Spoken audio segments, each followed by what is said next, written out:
Next వచ్చేసి butterflies అండి. Butterflies wear చేస్తే ఎలా ఉంటుందో అలా ఉంటుంది మనం డ్రెస్ వేర్ చేస్తే. ఓకేనా, అది కూడా XXL 499 అంటే ఒక నుండి తీసేసుకోండి. Okay, Satyavathi sister beautiful, thank you so much sister. చాలా బాగుందండి ఇది. 499 మీకు బ్యాక్ సైడ్ కూడా చూడండి. 499 బ్యాక్ సైడ్ కూడా సేమ్ ఇదే విధంగా వర్క్ వచ్చేస్తుంది. XXL అండి 499 విత్ ఫ్రీ షిప్పింగ్. ఎక్సెల్ వాళ్ళు కూడా తీసుకోవచ్చు, ఆల్టరేషన్ చేయించుకోవచ్చు. ఓకేనా, ఎక్సెల్ వాళ్ళు కూడా తీసుకొని ఆల్టరేషన్ చేయించుకోండి. ఒక నుండి తీసేసుకోండి.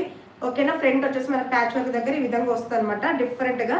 ఓకే, మ్యాంగో లీవ్స్ మోడల్లో అండ్ అదే విధంగా చెమ్కి వరకు థ్రెడ్ వీవింగ్ అనమాట. కంప్యూటర్ ఎంబ్రాయిడరీ వీవింగ్ వచ్చేసారు. Only 499 XXL 499 with free shipping. 3/4 hands, చాలా యూనిక్ గా ఉంటుంది. Only 499 with free shipping. Excellent. Thank you రా సహస్ర. చాలా బాగుందండి, ప్రీమియం కలెక్షన్ అండి. Only 499 with free shipping. Fabric చూడండి, మీకు మూమెంట్ చూస్తే మీకు ఫ్యాబ్రిక్